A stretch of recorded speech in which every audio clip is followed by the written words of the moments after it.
Selamat datang di channel Novel Official. Sebelum kalian mendengarkan novel Pesona Pujaan Hati, jangan lupa like, share, and subscribe. Kalau tidak ku sentil jantung kalian. Hehehehe. Tanpa lama-lama lagi langsung saja kita masuk di alur cerita novelnya. Bab 1801. Pada saat ini, Departemen Kepolisian Metropolitan Tokyo, Polisi Metropolitan akhirnya bisa bernapas lega saat mengetahui Ito Yahiko telah dibawa ke rumah sakit dan hidupnya tidak dalam bahaya. Dia mengeluarkan sebatang rokok dan mengetuk kotak rokok untuk membuat potongan tembakau lebih padat, lalu mengeluarkan pemantik untuk menyalakan rokok dan menarik napas dalam-dalam. Setelah beberapa saat, dia menghela nafas. Oh, sepertinya hari yang aneh ini akhirnya akan segera berakhir. Orang di sebelah buru-buru berkata, "Direktur, kakak beradik Schultz belum ditemukan." Direktur polisi segera berkata dengan marah, "Berhenti, kamu berhenti membuat saya pusing. Kakak beradik Schultz masih belum mengetahui keadaannya, hidup atau mati." Dia menambahkan, "Hidup dan mati yang tidak pasti berarti kita tidak tahu apakah mereka mati atau hidup. Setidaknya saya belum dapat memastikan bahwa mereka sudah mati. Permintaan saya malam ini sangat sederhana. Jangan katakan kepada saya seseorang meninggal. Itu sudah membuatku puas. Sisanya, tunggu besok." Orang di sebelahnya mengangguk dengan cepat dan berkata, "Direktur, Anda telah bekerja keras sepanjang siang dan malam. Anda harus pulang dan istirahat dulu." Ya, Direktur Kepolisian menarik napas dan berkata, "Saya akan kembali untuk beristirahat cukup." Tepat ketika dia akan meninggalkan Departemen Kepolisian Metropolitan, seseorang tiba-tiba berlari dengan panik, dan berkata, "Direktur, direktur. Sesuatu telah terjadi. Direktur." Direktur polisi menjadi gila dan berseru, "Apalagi yang terjadi?" Pihak lain terengah-engah dan berkata, "Ini Matsumoto, keluarga Matsumoto mengalami masalah." Kepala polisi tercengang, dan berkata, "Pertama adalah Machi Takahashi, lalu Yahiko, dan sekarang Ryoto Matsumoto.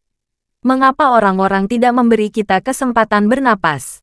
Katamu, apa yang terjadi dengan Ryoto Matsumoto? Dia masih hidup." Menurutnya, selama orang masih hidup, tidak masalah jika mereka terluka atau cacat. Satu-satunya persyaratannya adalah jangan mati. Pihak lain berkata dengan wajah ketakutan, "Direktur, sesuatu telah terjadi pada keluarga Matsumoto. Ada lebih dari 30 orang di keluarga mereka yang mati."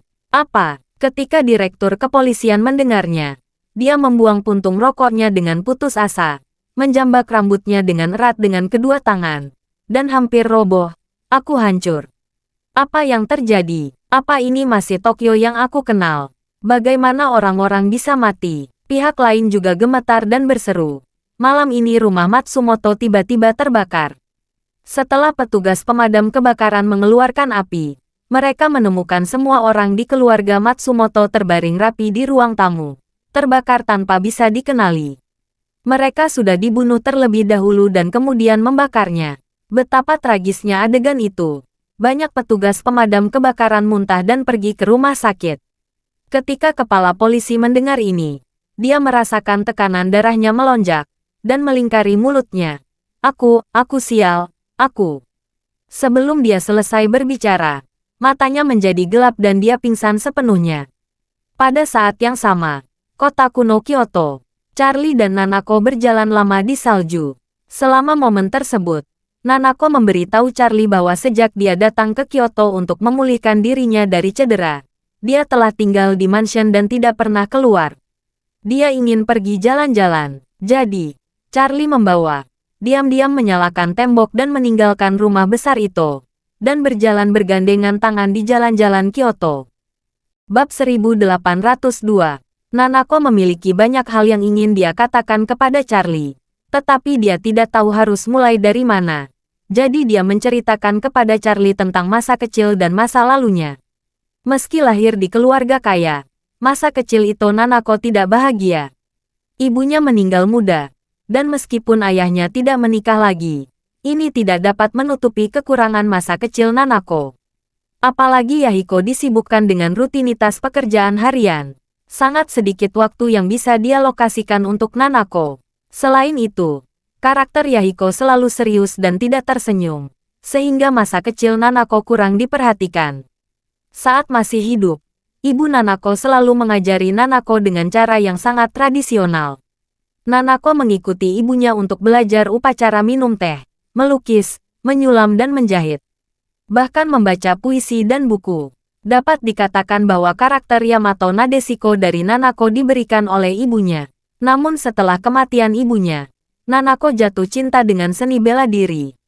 Karena dia merasa bahwa saat berlatih seni bela diri, dia bisa menyesali kesedihan dan ketidakbahagiaan dalam hidup untuk sementara.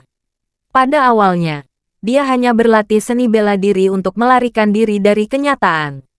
Seiring berjalannya waktu, dia benar-benar jatuh cinta dengan seni bela diri. Setelah selesai menceritakan kisahnya, dia ingin tahu kisah Charlie. Dia bertanya kepadanya, "Charlie-kun, bisakah kamu menceritakan masa kecilmu?" Charlie tersenyum pahit. "Saat masih kecil, saya memiliki 2 fase ekstrim. Sebelum usia 8 tahun, saya hidup dengan sangat baik. Orang tua saya penuh kasih, keluarga saya kaya, dan saya tidak khawatir tentang makanan minuman, dan pakaian. Saat berusia 8 tahun, orang tua saya mengalami kecelakaan dan saya menjadi yatim piatu di jalanan. Lalu aku dibesarkan di panti asuhan."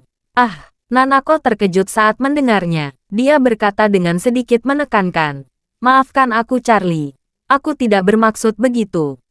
Charlie tersenyum kecil. "Tidak apa-apa, jangan minta maaf."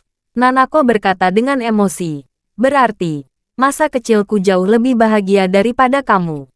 Meskipun ayahku keras dan tidak tersenyum, dia masih sangat mencintaiku di dalam hatinya. Tetapi ekspresinya tidak begitu lembut. Setelah itu, Nanako memandang Charlie dan berkata dengan serius, "Charlie-kun, sebenarnya, aku mendengar Hiroshi berbicara tentang konflik antara kamu dan ayahku. Ayahku tidak buruk. Jika ada kesempatan, saya berharap semoga kalian bisa melepaskan masa lalu dan menjadi teman."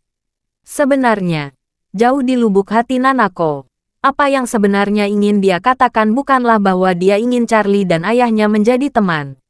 Dalam hatinya, dia bermimpi bahwa mereka berdua akan menjadi mertua dan menantu yang nyata. Namun, dia tahu Charlie sudah menikah. Dia hanya bisa menyembunyikan kata-kata seperti itu di tempat paling rahasia di hatinya dan tidak akan pernah mengungkapkannya. Charlie tidak berpikir terlalu banyak saat ini, sedikit mengangguk dan berkata, "Jika ada kesempatan, saya akan melakukannya." Nanako segera menjadi bahagia dan berkata dengan serius, "Itu benar-benar hebat. Tapi Charlie-kun, jangan salah paham. Aku ingin kamu berteman dengan ayahku, bukan karena 4,5 miliar dolar itu. Kamu bisa menyimpannya untuk dirimu sendiri, bukan untuk ayahku."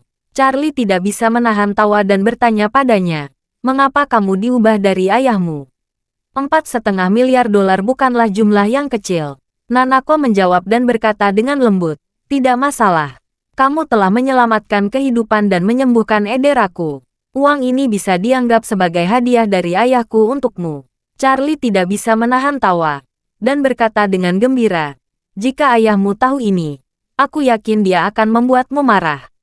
Nanako menjulurkan lidahnya dan hendak berbicara ketika ponselnya tiba-tiba bergetar. Dia sedikit terkejut. "Sudah larut. Siapa yang meneleponku? Mungkinkah pelayan keluarga tahu aku melarikan diri?" Saat dia mengatakan itu, dia dengan cepat mengeluarkan ponselnya dan berkata dengan terkejut, "Oh, ini ayahku." Bab 1803. Nanako tidak menyangka ayahnya akan meneleponnya selarut ini. Jadi, dia berkata kepada Charlie dengan gugup, "Charlie-kun, aku ingin menjawab telepon ayahku." Charlie mengangguk dan berkata sambil tersenyum, "Silakan." Nanako langsung menekan tombol jawab dan bertanya dengan hati-hati, "Oto-san, ada apa kamu meneleponku selarut ini?" Di ujung telepon yang lain, suara lemah Yahiko terdengar. "Nanako, ayah mengalami kecelakaan, dan aku menelepon untuk memastikan keselamatanmu. Apakah semuanya baik-baik saja di Kyoto?" Nanako segera bertanya, "Ayah, apa yang terjadi padamu? Apakah itu penting?" Yahiko berkata, "Tanaka dan saya dikejar dan hampir dibunuh. Untungnya, kami berhasil lolos." Tapi aku takut mereka akan mengincarmu. Saya menghubungi untuk memastikan. Pada saat ini, Yahiko sedang terbaring di bangsal perawatan intensif rumah sakit Tokyo. Ninja keluarga, pengawal, dan petugas polisi dari Departemen Kepolisian Metropolitan Tokyo telah menjaga ketat 3 lantai di luar rumah sakit. Sepintas, Yahiko yang terbaring di kasur rumah sakit tidak mengalami trauma yang serius. Tapi dia sudah kehilangan kakinya di bawah lutut. Ujung pahanya terbungkus kain kasa tebal. Setelah jatuh dari jembatan, otak dan organ dalam Yahiko tidak banyak rusak. Namun, kaki yang menanggung dampaknya jatuh cedera parah. Telapak kaki, pergelangan kaki, dan tulang betisnya hampir sepenuhnya hancur. Dan penampilan berdarah itu benar-benar mengerikan. Dalam hal ini, dokter juga menyimpulkan bahwa kakinya sama sekali tidak dapat pulih kembali. Selain itu, tulang yang patah dan otot yang rusak parah telah kehilangan vitalitasnya dan berisiko besar terkena infeksi. Oleh karena itu, hanya dengan mengamputasi bagian yang rusak parah sesegera mungkin, risiko tersebut dapat dihentikan tepat waktu dan nyawa Yahiko dapat diselamatkan.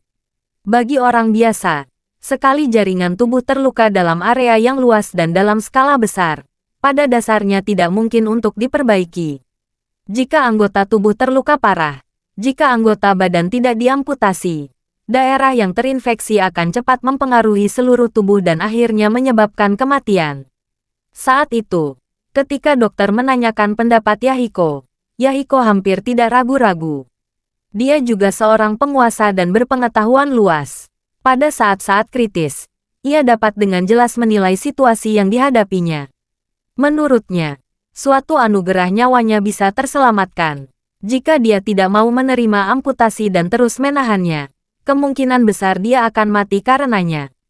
Baginya, kecuali putrinya, tidak ada yang lebih penting untuk bertahan hidup. Situasi Hiroshi hampir sama dengan Yahiko. Dia juga menjalani amputasi kedua kakinya di bawah lutut untuk menyelamatkan nyawanya. Saat ini, dia sedang memulihkan dirinya di bangsal sebelah. Nanako tidak tahu bahwa ayahnya telah menjalani operasi amputasi, dan bertanya dengan cemas, "Ayah, apakah kamu baik-baik saja? Apakah kamu terluka atau dalam bahaya?" Yahiko menghela nafas pelan dan berkata, "Tanaka dan aku sama-sama menderita beberapa luka di kaki. Saat ini kami sedang dirawat di rumah sakit. Untungnya tidak ada bahaya yang mengancam jiwa. Kamu bisa tenang." Yahiko berkata lagi, "Dunia sangat tidak stabil beberapa hari terakhir ini. Kamu harus berhati-hati di Kyoto. Aku akan mengirim beberapa ninja untuk melindungimu." Ito Nanako berseru, "Ayah, Nanako ingin kembali ke Tokyo untuk berdiskusi denganmu." Bab 1804. Yahiko buru-buru berkata, "Jangan datang ke Tokyo. Di sini sangat kacau sekarang. Hanya dalam 1 atau 2 hari, terlalu banyak orang yang meninggal. Lagi pula, kamu sakit sekarang. Kamu harus memulihkan dirimu di Kyoto." Nanako buru-buru berkata, "Ayah, cederaku sudah sembuh semua. Jangan khawatir. Aku akan segera ke Tokyo untuk merawatmu secepat mungkin." Yahiko tentu saja tidak percaya cedera putrinya bisa sembuh. Dia berpikir bahwa Nanako hanya mencoba menghiburnya. Jadi, dia berkata kepada Nanako dengan nada serius, "Nanako, kamu harus mendengarkanku. Tetaplah di Kyoto. Jangan kemana-mana, apalagi Tokyo." Nanako ingin mengatakan sesuatu yang lain, tapi Yahiko berkata dengan marah, "Jika kamu berani datang ke Tokyo diam-diam, aku tidak akan memiliki putri sepertimu." Setelah mengatakan itu, dia segera menutup telepon. Nanako langsung menangis. Dia sangat khawatir dengan keselamatan ayahnya. Meskipun dia pada dasarnya yakin bahwa ayahnya di telepon tidak dalam bahaya, namun dia selalu merasa bahwa cedera ayahnya tidak seremeh yang dia katana di telepon. Charlie bertanya padanya, "Nanako, apa yang terjadi dengan ayahmu?" "Yah," Nanako mengangguk sambil menangis dan berkata, "Ayahku bilang dia diburu dan sekarang di rumah sakit." Setelah dia selesai berbicara, dia menatap Charlie dan bertanya, "Charlie-kun, aku sangat khawatir." Charlie tidak bisa menahan diri untuk tidak menghibur. "Ayahmu seharusnya tidak dalam bahaya. Jadi kamu tidak perlu terlalu khawatir." Nanako menggelengkan kepalanya dan berkata, "Aku khawatir ayah menyembunyikan sesuatu dariku." Setelah itu, dia menatap Charlie dengan penuh semangat dan bertanya, Charlie-kun, aku ingin kembali ke Tokyo. Bisakah kamu membantuku? Charlie bertanya padanya, bagaimana kamu ingin saya membantu? Nanako berkata, ayahku tidak akan membiarkanku kembali. Jika saya memberitahu para pelayan di keluarga, mereka pasti tidak akan setuju, dan mereka bahkan mungkin menghukum saya. Karena kami telah menyatakan keluar sekarang, saya tidak ingin kembali. Saya harap Charlie-kun dapat meminjamkan saya uang. Saya akan naik Shinkansen pertama kembali ke Tokyo setelah fajar. Melihat ekspresinya yang mendesak, Charlie menghela nafas pelan, dan berkata, ini baru pukul 12 malam. Kamu harus Shinkansen sampai pagi. Atau bagaimana jika aku mengantarmu ke Tokyo? Jika cepat, itu lebih dari 3 jam. Betulkah? Nanako memandang Charlie dengan penuh semangat, dan berkata, apakah kamu mau mengantarku ke Tokyo? Charlie sedikit tersenyum. Aku sudah mengutarakan. Sepertinya aku berbohong padamu. Nanako berkata, tapi kamu tidak punya urusan bisnis di Osaka.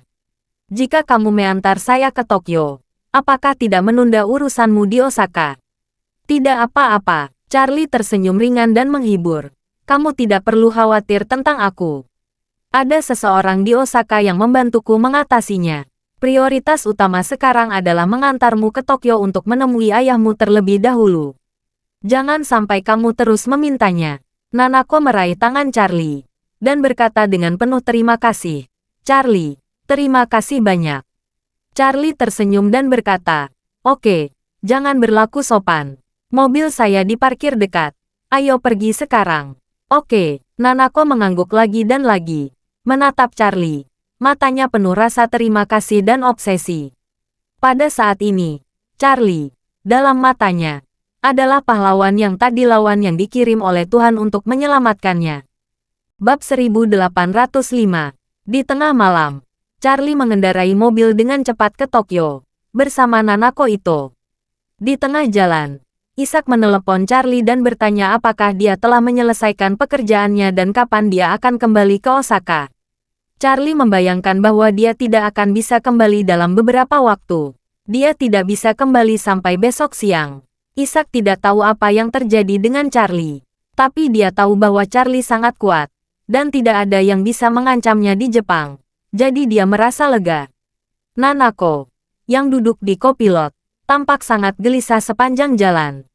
Meskipun Yahiko mengatakan di telepon bahwa dia tidak dalam bahaya, Nanako masih sedikit khawatir. Lebih dari 3 jam kemudian, Charlie mengendarai mobil kembali ke Tokyo dan berhenti di gerbang rumah sakit terbaik Tokyo, The University of Tokyo Hospital. Rumah sakit ini adalah rumah sakit dengan peringkat tertinggi di dunia di Jepang dan mewakili tingkat perawatan tertinggi di Jepang. Setelah mobil berhenti, Nanako tidak sabar membuka pintu untuk keluar dari mobil. Sebelum turun, dia memandang Charlie dan bertanya, Charlie-kun, apakah kamu ingin naik denganku?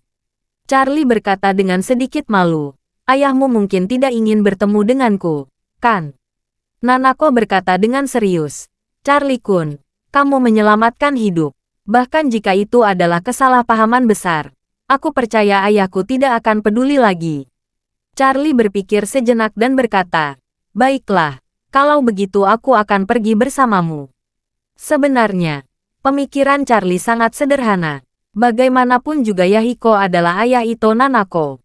Jika ada masalah serius dengan kondisi fisiknya, dia mungkin bisa sedikit membantu. Keduanya datang ke lantai unit perawatan intensif dan menemukan bahwa dari pintu masuk lift, ke ruang tunggu dan koridor, semuanya penuh dengan orang. Di antara mereka, lebih dari setengahnya adalah anggota keluarga Ito, dan setengahnya lagi adalah anggota tim operasi khusus yang dikirim oleh Departemen Kepolisian Metropolitan Tokyo. Begitu pintu lift terbuka, semua orang di luar memandang lift dengan waspada. Mereka melihatnya adalah Nanako dan seorang pria asing, dan semua orang terkejut. Pada saat ini, seorang wanita parubaya berlari dengan cepat dan bertanya kepadanya, Nanako, kenapa kamu ada di sini? Orang yang berbicara bernama Ito Emi, adik perempuan Yahiko dan bibi Ito Nanako. Ketika Nanako melihatnya, dia membungkuk dan berkata, Bibi, Bagaimana ayah kabarku? Jejak melankolis melintas di ekspresi Ito Emi. Dan dia menghela nafas. Kakakku, tanda-tanda vitalnya sangat stabil. Dokter mengatakan bahwa nyawanya sudah keluar dari bahaya. Tapi, Nanako berseru. Tapi apa? Hei, Ito Emi menghela nafas dan berkata dengan serius. Kakinya terluka parah. Untuk menyelamatkan nyawanya, dokter mengamputasi kedua kakinya di bawah lutut. Selama sisa hidupnya, dia harus duduk di kursi roda atau menggunakan kaki palsu. Ah, air mata menggenang di mata Ito Nanako. Ketika dia mendengar bahwa kaki ayahnya diamputasi, dia tentu saja tertekan. Dia sangat menyadari karakter ayahnya. Dia harus kuat dan tabah dalam hidupnya. Sungguh merupakan pukulan yang sangat berat untuk membiarkan orang seperti dia harus bergantung pada kursi roda selama sisa hidupnya. Ini seperti mentornya, Kazuki, yang telah mempelajari seni bela diri sepanjang hidupnya. Tetapi tidak pernah mengira dia akan menjadi orang lumpuh karena meremehkan kekuatan Charlie. Master seni bela diri asli hanya bisa bertahan di tempat tidur. Itu fatal. Charlie mengerutkan kening saat ini. Keberuntungan Yahiko. Dia tidak tahu apakah itu baik atau buruk. Untuk mengatakan bahwa dia tidak beruntung, dia masih berhasil menyelamatkan hidupnya. Jika tidak, dia akan terpisah dari Ito Nanako sekarang. Bab 1806. Sebenarnya Yahiko bisa beruntung. Jika dia diamputasi beberapa jam kemudian, selama kakinya masih ada, pil peremajaannya bisa menyembuhkannya. Tetapi jika anggota tubuhnya telah diamputasi, pil peremajaan tidak bisa berbuat apa-apa. Meskipun pil peremajaan sangat kuat, pil ini tidak memiliki efek generasi anggota tubuh yang terputus. Apalagi Yahiko baru saja cedera malam ini, dan amputasi beberapa jam kemudian tidak akan berdampak banyak. Lagi pula, butuh waktu untuk jaringan anggota tubuh yang rusak dan terinfeksi. Dokter membantu pengobatan antiinflamasi tertentu, dan mereka bisa menunggu beberapa jam. Jika Yahiko ragu-ragu dan menyarankan sedikit, mana mungkin dia bisa menunggu dirinya dan Nanako tiba. Namun, apa yang tidak dia duga adalah dia akan begitu lugas dan diamputasi secara langsung. Charlie berpikir bahwa rumah sakitlah yang menganggap bahwa anggota tubuh Yahiko tidak lagi layak untuk dipertahankan. Jadi dia harus melakukan operasi amputasi. Ini hanya bisa dikatakan bahwa keberuntungan Yahiko tidak begitu baik. Pada saat ini, Nanako, yang berada di samping Charlie, menangis dan bertanya, "Bibi, ayahku, apakah dia dalam kondisi baik? Apakah dia sangat marah atau tertekan?" Emi dengan lembut meraih tangan Nanako, tersenyum dan berkata, "Ayahmu sangat terbuka kali ini. Dia mengatakan padaku bahwa bisa bertahan hidup sudah merupakan hadiah terbesar. Meskipun dia menjadi orang cacat." Setelah berbicara, Emi menghela napas lagi. "Sebenarnya, yang paling ditakuti ayahmu bukanlah cedera dan cacat, atau kehilangan nyawa. Dia tidak takut dapat menemanimu dan berjalan bersamamu, jika dia meninggal sekarang. Betapa bahagianya dia bisa lolos dari kematian. Ini adalah cinta ayah yang seperti gunung." Emosi Nanako tidak bisa lagi dikendalikan, dan langsung memeluk Ito Emi dan menangis terseduh-seduh. Emi menutupi punggungnya dengan ringan, memikirkan sesuatu, dan berkata dengan terkejut, "Nanako, bagaimana kamu bisa berdiri? Dokter mengatakan bahwa kamu harus bergantung pada kursi roda sepanjang waktu di masa depan, benarkah?" Nanako memandang Charlie, dan berkata kepada Emi dengan jujur, "Bibi, ini semua berkat Charlie-kun. Dia yang menyembuhkanku." "Charlie?" Emi Ito terkejut dan berkata, "Apakah dia, Charlie Wade yang menipu keluarga Ito kita sebesar 4,5 miliar dolar AS?" Nanako tidak mau merasa sedikit malu dan berkata, "Bibi, jangan menganggap uang terlalu serius. Charlie tidak hanya menyembuhkan lukaku, tapi juga menyelamatkan hidup." "Menyelamatkan hidupmu?" Emi berseru.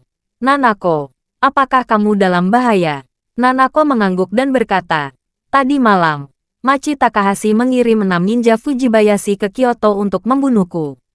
Berkat Charlie, aku bisa selamat." Mata Emi melebar dan dia berkata, "Aku tidak mengira Takahashi Machi akan begitu kejam.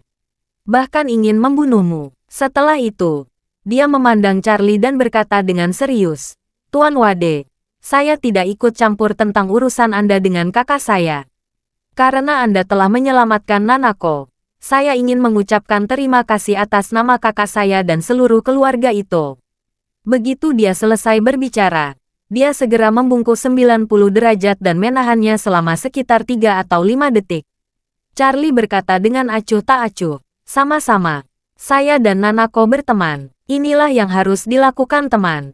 Pada saat ini, seorang dokter berlari dan berkata kepada Emi, pasien sudah bangun dan ingin melihat keluarganya. Nyonya Ito, silakan ikut saya. Emi buru-buru berkata kepada Nanako. Nanako, ayo kita membahas ayahmu bersama-sama. Nanako mengangguk berat, dan segera bertanya kepada Charlie. Charlie-kun, apakah kamu mau ikut? Charlie sedikit tersenyum. Berpikir bahwa karena Yahiko telah mengamputasi kakinya, dia tidak akan dapat menahan diri. Jadi dia berkata, Nanako, aku tidak akan masuk. Jangan sampai Tuan Ito menjadi emosional dan mempengaruhi kesembuhannya saat melihatku. Bab 1807. Alasan Charlie datang adalah karena Nanako. Jika dia ingin membantu, dia akan membantu. Tetapi karena Yahiko telah mengamputasi kaki dan hidupnya tidak dalam bahaya, tidak ada tempat untuk membantu di sini. Dan dia tidak ingin masuk dan berbicara dengan Yahiko untuk menghindari rasa malu. Melihat ini, Nanako tidak memaksanya, dan berkata dengan lembut, Charlie-kun, tunggu di sini sebentar. Saya akan masuk melihat ayah saya. Charlie mengangguk. Silakan, jangan khawatirkan aku. Nanako mengangguk ringan, lalu pergi ke bangsal bersama bibinya Emi Ito. Di bangsal, Ito Yahiko baru saja bangun. Setelah kedua kakinya diamputasi, dokter memberinya pompa analgesik. Jadi dia pada dasarnya tidak merasakan sakit. Namun dia selalu membujuk Nanako yang jauh di Kyoto, sehingga dia tidak bisa tidur nyenyak. Dia baru saja bermimpi Nanako mengalami kecelakaan di Kyoto, dan Yahiko langsung terbangun dan ingin segera memberitahu adiknya Emi untuk mengirim seseorang untuk menjemput Nanako kembali ke Tokyo secepatnya. Namun, apa yang tidak pernah dia bayangkan adalah bahwa setelah pintu bangsal dibuka, ternyata itu adalah bayi perempuan kesayangannya, Nanako Ito. Masuk bersama adiknya Emi Ito. Nanako, Yahiko terkejut. Kenapa kamu ada di sini? Nanako melihat ayahnya terbaring di kasur rumah sakit. Wajahnya, kaki dan lututnya terbungkus kain kasa tebal, dan bagian kaki di bawah lutut sudah tidak ada. Setelah dia selesai berbicara, dia berlari ke kasur rumah sakit, meraih tangan Yahiko dan menangis sedih. Yahiko akhirnya sadar kembali.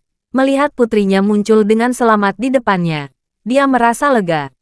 Dia berkata dengan ekspresi gembira, Nanako, Otosan benar-benar tidak menyangka bisa bertahan hidup dan melihatmu. Saat ini bisa melihatmu di depanku. Itu semua setara. Nanako menangis dan berkata, Otosan, kamu menderita. Yahiko tersenyum dan berkata, Tidak, tidak, tidak, Nanako. Otosan mengerti bahwa bisa bertahan sudah merupakan keberuntungan terbesar, dan Otosan sudah sangat puas. Saat dia berbicara, dia tiba-tiba teringat detail sambil bergumam. Nanako, bagaimana kakimu? Bagaimana kamu bisa berjalan? Nanako berseru. Otosan, malam ini, Nanako hampir mati oleh pedangnya Fujibayashi. Apa? Yahiko terkejut dan berkata, Ninja Fujibayashi pergi untuk membunuhmu. Ya, Nanako mengangguk berat dan berkata, keluarga Fujibayashi mengirim 6 ninja ke Kyoto untuk membunuhku. 6 ninja, Yahiko bahkan lebih ngeri, dan berkata dengan sangat gugup, tidak ada ninja di Kyoto untuk melindungimu. Bagaimana kamu bisa melarikan diri? Nanako buru-buru berkata, terima kasih kepada Charlie Wade, dia menyelamatkanku. Charlie Wade, mata Ito Yahiko melebar. Orang Cina itu benar. Nanako buru-buru berkata, dia Charlie Kun dari Tiongkok. Dia membunuh 6 ninja Fujibayashi dan menyelamatkan hidup. Dan dia juga menyembuhkan cederaku dengan ramuan ajaib. Saya kembali normal. Dan saya merasa lebih baik daripada sebelum cedera. Benarkah? Yahiko bertanya dengan heran. Nanako, kamu tidak berbohong pada Otosan. Emi, yang ada di samping, tersenyum dan berkata, kakak, bukankah kamu tadi melihat Nanako berlari dari pintu? Bab 1808. Oh ya, Yahiko sangat gembira, mengangguk berkali-kali, lalu berkata dengan penuh semangat, "Bagus, hebat, saya bermimpi Nanako dapat pulih dan berdiri lagi, yang bahkan lebih penting daripada hidup saya sendiri. Aku tidak pernah mengira keinginanku akan menjadi kenyataan." Setelah mengatakan itu, Yahiko bertanya kepada Nanako lagi, "Berarti, kamu datang ke Tokyo. Charlie yang mengantarmu ke sini, kan?" Nanako berkata dengan jujur, "Ya, Oto-san. Charlie-kun yang jauh-jauh mengantarku dari Kyoto untuk sampai ke sini." Nanako berkata lagi, "Ngomong-ngomong, Oto-san, mayat 6 ninja Fujibayashi masih ada di ruang penyimpanan halaman. Saya harus menyusahkan Anda untuk meminta pengurus rumah mengirim seseorang untuk mengurus jenazah mereka." "Oke." Yahiko menghela nafas, seolah-olah mendesah pada dirinya sendiri. "Aku membenci Charlie sampai ke tulang akhir-akhir ini. Tapi tidak disangka dia menyelamatkan putriku tercinta dan menyelamatkan cedera putriku. Sebagai perbandingan, saya benar-benar berpikiran sempit dan seperti penjahat." Setelah itu, dia buru-buru bertanya, "Nanako, di mana Tuan Wade?" Nanako buru-buru berkata, "Oto-san, Charlie ada di luar." Yahiko mencoba duduk tegak dengan kedua tangannya, dan berkata dengan sungguh-sungguh, "Cepat undang Tuan Wade masuk. Aku ingin berterima kasih padanya secara langsung." Nanako ragu-ragu sejenak dan berkata, "Oto-san," kata Charlie, "dia khawatir kamu akan marah saat melihatnya." "Bagaimana mungkin?" Yahiko berkata dengan serius. "Konflik antara aku dan dia tidak lebih dari $4,5 miliar. Tapi dia telah menyelamatkan hidupmu. Di mata Oto-san, hidupmu, hidupku, tidak dapat ditukar dengan 4,5 miliar, bahkan $45 miliar as. Jadi, Tuan Wade adalah dermawanku yang hebat. Aku ingin berterima kasih padanya secara langsung." Nanako ragu-ragu selama beberapa detik, lalu berkata, "Oto-san, aku akan bertanya pada Charlie. Jika dia mau, aku akan membawanya masuk." Ito Yahiko langsung berkata, "Oke, pergilah." Nanako keluar dari bangsal dan berjalan ke Charlie. "Cepat," Nanako dengan ragu berkata. "Charlie, ayah. Dia ingin bertemu denganmu." Charlie tersenyum sedikit malu. Dia baru saja menyelesaikan operasi amputasi. Sekalipun hidupnya tidak dalam bahaya, tubuhnya seharusnya relatif lemah. "Tidak pantas melihatku saat ini, kan?" Nanako mengulurkan tangannya dan berkata, "Bukan itu masalahnya, ayah. Dia ingin berterima kasih secara langsung padamu, karena telah menyelamatkan hidupku dan menyembuhkan cederaku." Charlie bertanya dengan heran, "Apakah ayahmu benar-benar mengatakan itu?" "Ya." Nanako mengangguk dengan sungguh-sungguh dan berkata, "Aku berjanji dengan kepribadianku." Charlie tersenyum sedikit dan berkata dengan murah hati, "Jika itu terjadi, maka saya akan masuk menemui Tuan Ito." Kemudian, Charlie mengikuti Nanako ke bangsal Yahiko. Begitu dia memasuki bangsal, Yahiko duduk dengan bantuan Emi, mengulurkan tangan ke arah Charlie, dan berkata dengan hormat, "Tuan Wade, terima kasih telah menyelamatkan nyawa gadis kecil itu, dan cederanya sembuh. Kebaikannya yang luar biasa, dan keindahannya yang luar biasa. Keluarga itu tidak akan pernah melupakannya." Charlie benar-benar tidak menyangka bahwa sikap Yahiko begitu baik, jadi dia sedikit terkejut saat ini. Segera, dia berkata sambil tersenyum, "Tuan Ito sangat sopan. Saya dan Nanako berteman. Inilah yang harus saya lakukan." Bab 1809. Yahiko menghela nafas panjang dan berkata dengan nada meminta maaf, "Saya telah banyak menyinggung Tuan Wade sebelumnya. Saya harap Tuan Wade tidak menyimpan dendam." Charlie juga murah hati, sedikit tersenyum, dan berkata, "Tuan Ito sopan. Kesalahpahaman sebelumnya bisa kita lupakan. Kita tidak perlu menyebutkannya lagi." Maksud dari pernyataan Charlie sebenarnya adalah bahwa kesalahpahaman $4,5 miliar itu tidak perlu disebutkan lagi. Meskipun dia tidak kekurangan uang, dia tidak ingin mengeluarkan uang di sakunya dengan mudah. Bukan karena dia ingin menipu uang Yahiko. Intinya meskipun uang itu dikembalikan, dia tidak bisa mengembalikannya hanya dengan beberapa kata di sini. Setidaknya, dia bisa mengembalikan uang itu saat Nanako menangis di masa depan. uang itu akan diberikan kepada Nanako. Tapi ini mungkin harus menunggu Nanako mewarisi keluarga itu. Yahiko juga seorang pria. Dan begitu dia mendengar ini, dia tahu apa maksud Charlie. 4,5 miliar dolar memang jumlah uang yang sangat besar. Tetapi karena Charlie tidak mau memberikannya, dia tidak bisa mengejar Charlie untuk itu. Bagaimanapun, Charlie menyelamatkan nyawa putrinya dan membuatnya pulih sepenuhnya. Ini benar-benar kebaikan yang luar biasa. Jika tidak, bahkan jika putrinya tidak dalam bahaya, dia tidak akan terpisahkan dari kursi roda dan menderita penyakit selama sisa hidupnya. Jadi, Yahiko secara sadar tidak menyebutkan uang senilai 4,5 miliar dolar itu. Dia hanya bertanya dengan sangat ingin tahu, Tuan Wade, bagaimana Anda bisa menyelamatkan gadis kecil Nanako secara kebetulan? Charlie berkata dengan jujur, saya mengambil alih lini produksi Kobayashi Pharmaceutical di Osaka. Saya mendengar bahwa Nona Nanako ada di Kyoto, dan Osaka hanya berjarak 40 menit berkendara dari Kyoto. Jadi saya ingin bertemu dengannya. Saat saya tiba, para ninja dari keluarga Fujibayashi menyerangnya. Jadi saya langsung mengatasi mereka. Berbicara, Charlie tidak bisa menahan napas. Ini juga kebetulan. Jika saya tiba terlambat, mungkin tidak ada yang bisa saya lakukan. Yahiko juga mengangguk dengan ketakutan di wajahnya, dan menghela nafas. Terima kasih untuk Tuan Wade. Setelah dia selesai berbicara, dia tidak bisa menahan amarahnya dan berkata dengan dingin, para ninja dari keluarga Fujibayashi setia kepada Takahashi Machi. Saya tidak mengerti mengapa Machi ingin menyerang saya. Semua orang bersaing untuk keluarga Schultz. Bahkan jika ada kesalahpahaman, dia tidak perlu membunuh putriku seperti ini. Kan? Charlie segera mengerutkan kening. Apa yang Anda katakan?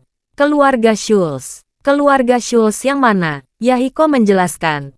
Itu keluarga Schultz. Keluarga terbaik di China. Mereka ingin terlibat dalam pelayaran laut. Dan mereka juga menyukai beberapa pelabuhan di Jepang. Mereka ingin bekerja sama dengan keluarga Jepang. Keluarga Ito dan keluarga Takahashi. Keduanya ada di daftar pendek mereka. Yahiko berbicara lagi. Untuk dua keluarga kami, siapapun yang dapat mencapai kerja sama dengan keluarga Schultz akan memiliki kesempatan untuk melampaui yang lain. Dan akan menjadi keluarga nomor 1 di Jepang. Jadi kami berdua sangat mementingkan kerja sama ini. Tidak aku sangka Takahashi Machi akan melakukan hal seperti itu. Charlie tiba-tiba teringat bahwa dia berada di Kyoto, menyelamatkan 2 orang Tionghoa yang diculik oleh para ninja keluarga Iga. Mungkinkah mereka keluarga Schultz? Memikirkan hal ini, Charlie buru-buru bertanya lagi, Tuan Ito, siapa yang dikirim keluarga Schultz untuk membahas kerja sama kamu? Yahiko berkata, mereka mengirim cucu laki-laki tertua dan cucu perempuan tertua mereka. Jami dan Sophie. Charlie mengerutkan kening dan bertanya lagi, apakah keduanya sangat muda? Wanita berusia awal 20-an dan pria berusia 20-an. Ya, Yahiko berkata. Jami berusia sekitar 25 atau 26 tahun. Sophie dan Nanako seharusnya seumuran. Keduanya berusia 22 tahun. Setelah mengatakan itu, Yahiko menghela nafas dan berkata lagi, namun, siapa yang mengira kakak beradik dari keluarga Schultz ini diculik setelah mereka datang ke Jepang? Para pembunuh juga membunuh lebih banyak dari berkumpul keluarga Schultz. Insiden itu mencakup Tokyo. Saya dan Machi sama-sama terdaftar sebagai tersangka oleh Departemen Kepolisian Metropolitan Tokyo. Mendengar ini, Charlie pada dasarnya yakin bahwa sepasang saudara kandung yang tidak sengaja dia selamatkan dan lepaskan di Kyoto adalah cucu laki-laki tertua dan cucu perempuan tertua dari keluarga Schultz. Memikirkan hal ini, ekspresi Charlie tiba-tiba menjadi sangat jelek. Keluarga Schultz. Bab 1810. Keluarga Schultz sialan. Pada awalnya, keluarga Schultz yang memimpin dan bergabung dengan keluarga lain yang tak terhitung jumlahnya di East Cliff untuk menciptakan aliansi anti-Wade melawan ayahnya. Meskipun dia tidak yakin apakah kematian orang tuanya disebabkan oleh keluarga Schultz dan aliansi anti-Wade. Namun, setidaknya dia bisa yakin akan satu hal. Dalam hal ini, keluarga Schultz pasti terkait. Tapi yang tidak dia duga adalah dia menyelamatkan cucu-cucu tertua dari keluarga musuh. Pada saat ini, Charlie menyesal di dalam hatinya. Perseteruan antara orang tua tidak dapat dipisahkan. Bahkan jika dia tidak mengambil inisiatif untuk membuat keturunan keluarga Schultz membayarnya, dia seharusnya tidak menyelamatkan hidup mereka. Memikirkan hal ini, Charlie benar-benar ingin menamparkan wajahnya 100 kali. Melihat ekspresinya yang jelek, Yahiko buru-buru bertanya kepadanya, "Tuan Wade, apakah Anda mengenal seseorang dari keluarga Schultz?" Charlie menghela nafas, mendesah dan berkata, "Aku tidak tahu. Tapi aku tidak sengaja menyelamatkan mereka di Kyoto." "Apa? Itu?" Yahiko berseru. "Kakak beradik Schultz dibawa ke Kyoto. Mungkinkah ninja Fujibayashi yang melakukannya juga?" "Tidak." Charlie memegangi kepalanya dan berkata, "Ninja Iga yang melakukannya. Setelah saya berangkat dengan ninja Fujibayashi, saya menemukan ada ninja Iga yang sedang mengamati rumah Ito untuk menyelidiki tempat itu. Saya takut mereka akan menyakiti Nanako. Jadi saya mengikuti dan menemukan sekelompok ninja yang menculik kakak beradik Schultz. Para ninja itu mencoba membunuh mereka dan kemudian menyembunyikan tubuh mereka di mansion Ito untuk menyalahkan keluarga Ito." Yahiko berseru ngeri. "Siapa yang memerintahkan ninja-ninja itu? Ini sangat kejam. Mereka ingin menjerumuskan keluarga Itoku ke dalam lubang api." Charlie berkata, "Kudengar mereka diperintahkan oleh seorang pria bernama Ryoto Matsumoto." Ryoto Matsumoto, Ito Yahiko, Ito Emi, dan Ito Nanako semuanya terkejut. Pada saat ini, mereka ingin memahami seluk-beluk semuanya. Yahiko menghela napas dan menghela nafas. "Saat aku melompat dari jembatan, aku pikir itu Takahashi Machi yang berada di belakang layar. Ternyata penggagas ini sebenarnya adalah Ryoto Matsumoto. Bajingan ini diam-diam membuat Riki dan Takahashi Machi untuk saling curiga. Dia ingin membuatku menjadi kambing hitam atas penculikan dan pembunuhan kakak beradik Schultz. Sangat kejam." Emi berkata pada saat ini, "Kakak, saat kamu sedang beristirahat tadi, saya mendengar beberapa informasi dari Departemen Kepolisian Metropolitan. Awalnya saya tidak memahaminya. Tetapi sekarang setelah Tuan Wade bercerita, semua petunjuknya benar." Yahiko langsung bertanya, "Informasi apa? Petunjuk apa?" Emi berkata dengan jujur, "Putra Takahashi Machi kemarin malam, pembunuhnya menghadang iring-iringan mobilnya di lorong bawah tanah, menguncinya di dalam mobil, dan membakarnya." "Apa?" Yahiko dan Nanako melebarkan mata karena terkejut. Emi melanjutkan, "Kemudian Machi Takahashi juga dibunuh di rumahnya oleh ninja." "Machi Takahashi sudah mati." Emi mengangguk dan berkata lagi, "Ada yang lain yang lebih mengerikan." Yahiko menstabilkan pikirannya dan berkata, "Katakan, keluarga Ryoto Matsumoto yang berjumlah lebih dari 30 orang telah dihancurkan." Terima kasih sudah mendengarkan cerita novel Pesona Pujaan Hati. Sampai jumpa di novel selanjutnya.